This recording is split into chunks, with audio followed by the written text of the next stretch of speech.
Hello, magandang umaga po sa inyong lahat.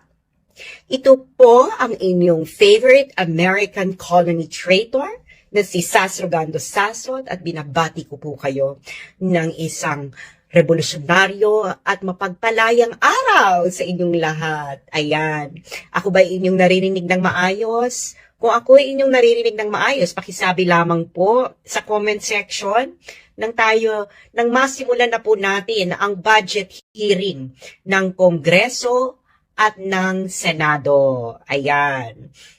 Kamusta mga taga Singapore? Shout out po sa inyong lahat. At medyo mabagal ang ating comment section ngayon. Ayan. Hello? Ayan. Handa na ba kayo sa budget hearing ng Senado at Kongreso? Hello po sa mga taga Qatar. At hello sa mga taga Davao del Norte, Australia, at Hong Kong, mga domestic helpers sa Hong Kong. Kamusta po kayo? Kung kayo ay concerned, kayo mga domestic helpers sa Hong Kong, kung concerned kayo kung paano ginagastos ang bilyong-bilyong salapi na pinapadala ninyo as remittance sa Pilipinas, i-share nyo lamang ang live na ito para marinig ito ng mga kapwa ninyo domestic helper na nagpapakapagod magkuskus ng banyo at mag-alaga ng anak ng iba. Ngayon, kung wala naman kayong pakialam kung paano ginagastos ng Senado at Kongreso ang mga salapi ninyo, huwag ninyo itong i-share. Pwede naman yan. Meron tayong freedom of choice. Hello po sa mga taga Butuan City, mga taga Pampanga, mga Tarlac, taga Pasay, ayan, at mga taga Dubai, taga New Zealand, ayan, mga taga Marikina, ang lugar ng right side of history ni Kimbo, mga taga Panabo, Davao del Norte, taga Canada, taga Pangasinan, taga Hong Kong, taga Taguig City, taga Cebu. I-share nyo po itong live budget hearing ng Senado at Kongreso kung kayo ay may pakialam kung paano ginagastos ng 24 senators at 316 congressman ang mga salapi na pinaghirapan ninyo. Hello sa mga taga Bulacan, taga Edmonton, taga Tacloban, taga Nueva Ecija, taga Bahrain, mga taga Davao, taga Cebu, taga Iligan City. Ayan, taga Davao City, mga taga Canada, mga taga Lipa City, mga taga Cebu, i-share lang ito. Kung gusto ninyo pong malaman ng mga kababayan ninyo, ng mga fellow OFWs, kahit na mga militar at mga pulis, kung anong kabalustagan ang ginawa ng Senado at Kongreso sa ating bayan. Kung hindi kayo maririmarim sa aking i-reveal ngayong araw na ito, ay siguro ay deserve natin ang legalized corruption sa ating bansa. Hello sa mga taga Quezon City, taga Pasig City, taga Iloilo. Ayan, taga San Francisco. Magpapasensyahan tayo kahit kayo ay kaalyado ni Duterte, wala akong pakialam. Taga Binangonan Rizal, mga taga Tokyo, sino pa ba? Ayan, i-share po ninyo ito nang malaman ng mga tao, ng mga OFWs, ng mga militar, ng mga pulis, ng mga Metro 8, ng mga magsasaka, ng mga mangingisda, ng mga matatanda, ng mga bata, ng mga estudyante, ng mga trabahador, kung papaano tayo tinatarantado ng Kongreso at Senado. Hello sa mga taga seafarers. Alam po natin na hirap kayo sa pagtatrabaho sa ibang bansa at dapat ninyong malaman kung papaano tayo tinatarantado ng 24 na senador at 316 na kongresista. Hello sa mga taga Malate, mga OFW sa Saudi, i-share nyo ito dyan para malaman nila ang sikreto ng Kongreso. Ayan, hello sa mga taga-Israel, sana po ay kayo ay nasa maayos na kondisyon, sana maging alerto po kayo sa mga nangyayari dyan at hindi po certain ang ating mga nagaganap.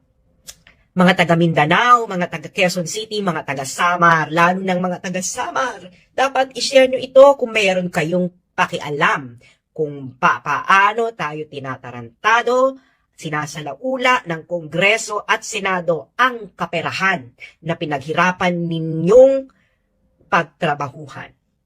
taga Washington DC, taga Riyadh, Saudi Arabia, mga taga Binondo. Kamusta po kayong lahat? Kung kayo ay mga businessman, dapat may pakialam kayo.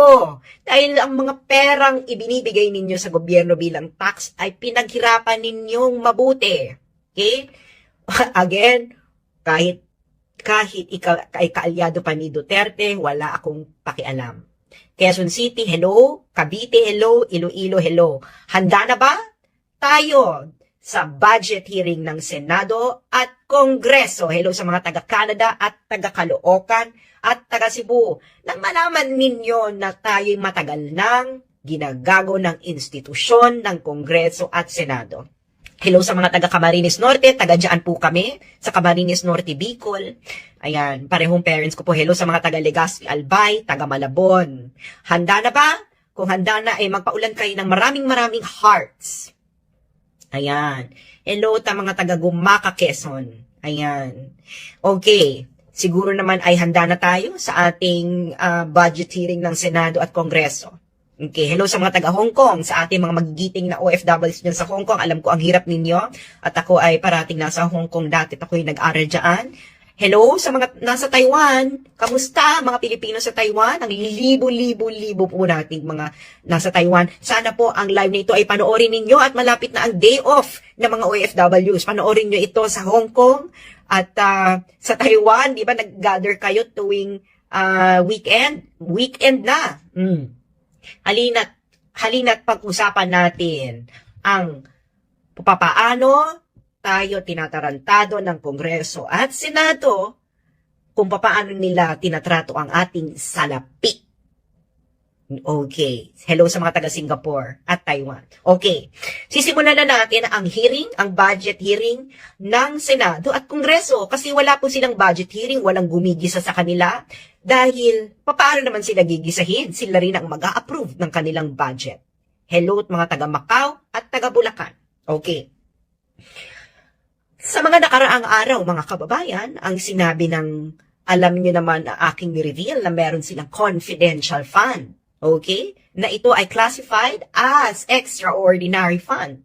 At nakita niyo naman na naglabas ng mga depensa ang Senado at Kongreso. Sinabi nila wala raw silang confidential fund, meron lang silang extraordinary fund, at sila raw ay auditable. Tingnan natin mga kababayan kung pagbabasihan natin ang facts, kung sila ay nagsasabi ng totoo or kung sila ay nananarantado. Ang title po ng budget hearing na ito ay Philippine House Mafia dahil mafia po ang kanilang ginagawa. Hello po sa inyong lahat. Okay. Meron bang confidential fund ang Senado at Kongreso? Meron. Actually po, mas malala po ang pera na ginagastos ng Senado at Kongreso. Bakit? Dahil hindi lamang po ito hindi lang po ito confidential, kundi classified din. At malalaman ninyo po kung anong ibig sabihin yan. Ang depensa po nila ay wala silang confidential fund. Dahil wala namang nakalagay sa kanilang budget na confidential ang title. Ito po ang itatanong ko sa inyo mga kababayan. Kung ang pera ay hindi nakalagay confidential, pero ang auditing at liquidation ng perang yan ay parang auditing at liquidation ng confidential fund, hindi ba yan confidential fund? Tama o mali? Sabihin nyo kung mali or tama ang aking itinuran. Uulitin ko ang tanong. Sinasabi nila na wala silang confidential fund dahil walang nakalagay sa budget nila na confidential. Pero kung ang budget nila, ang auditing ay parang confidential fund, ang budget ba na yun ay confidential or hindi confidential? Hindi ba madalas nating sinasabi ninyo na you cannot do indirectly what you cannot do directly? Tama. wala kayong confidential fund directly, but indirectly, meron kayo. Kaya meron kayong confidential fund. Pero may mas malala dyan, mga kababayan. Narinig nyo na ba ang classified fund? Sabihin nyo kung narinig nyo na ang classified fund. Oh, di ba? Siyempre, ang classified fund, may classified auditing. Sabihin nyo lang kung narinig nyo na, yes or no lang naman yan. Yes or no. At share ito para maraming makaalam kung ang tungkol sa classified fund. Yan, hindi pa. Okay. Hindi alam ni Kai. Sabi ni Kai, ano yung classified fund?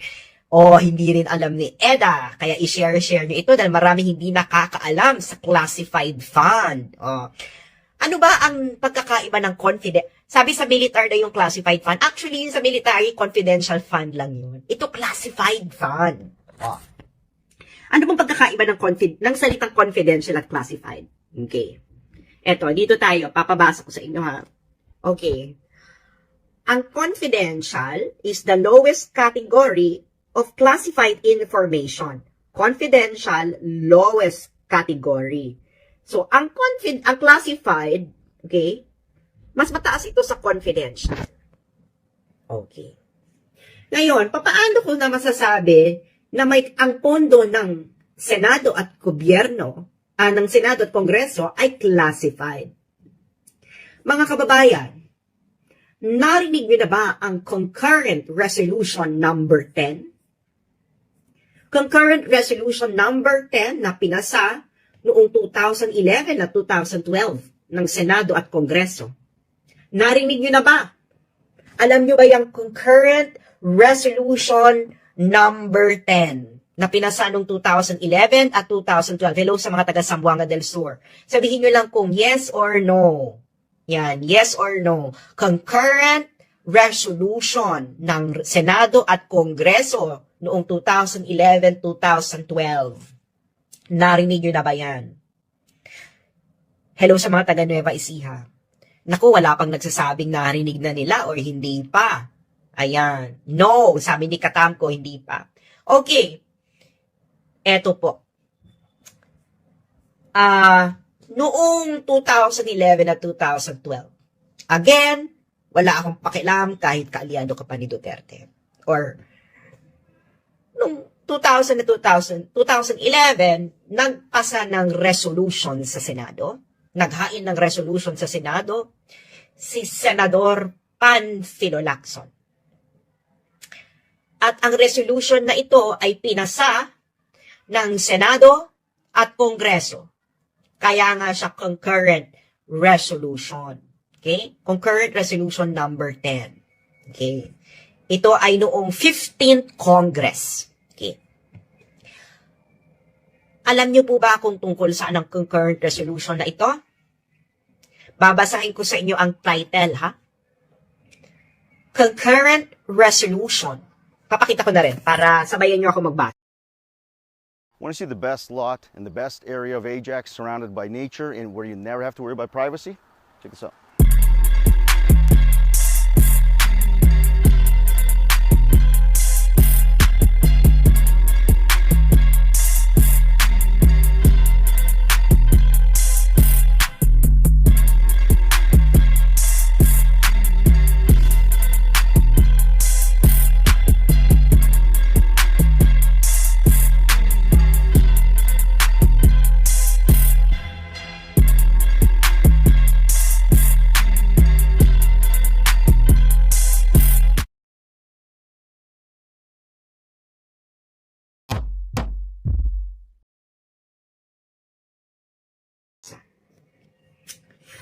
Ito ang resolution. Okay.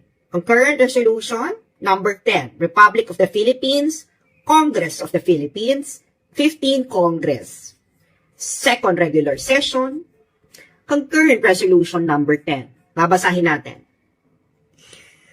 Concurrent resolution maintaining the prevailing system of accounting, and liquidation of the respective budgetary allocations of each member of the Senate.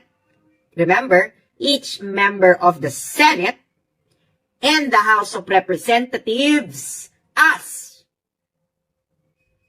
classified. Naintindihan nyo yon, mga kababayan? Ulitin na tatagalugin natin. Okay?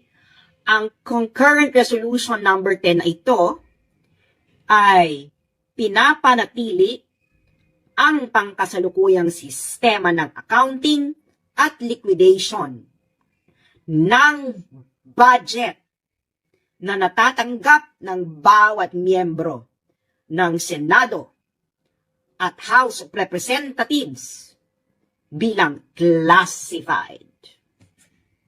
Nagigets ninyo? Classified.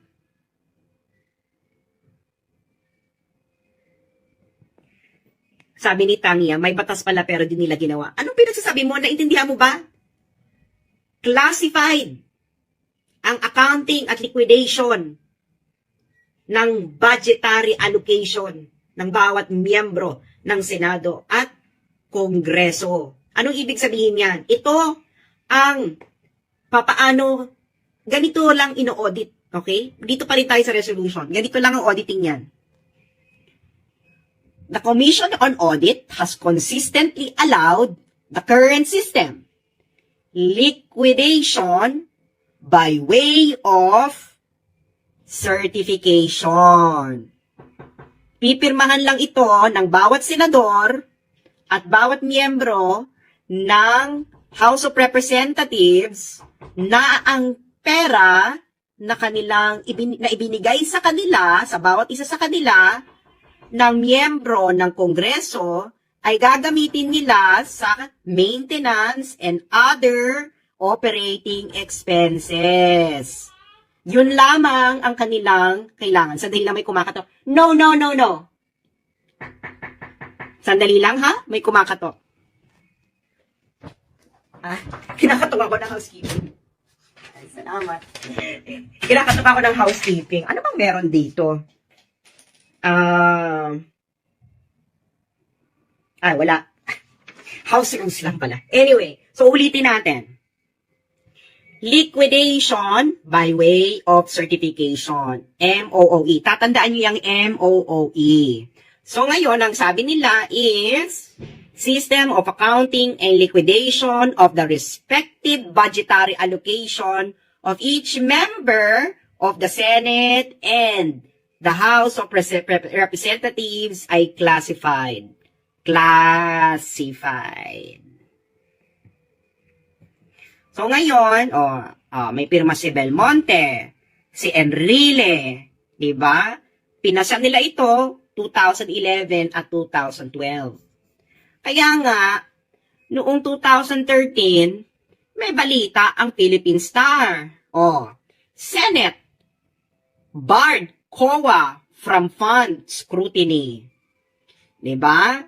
Sabi nila, matagal na itong problema from the utilization of public funds to the exact number of people on the payroll of each lawmaker, Congress has kept auditors in the dark. Kung ang auditing ng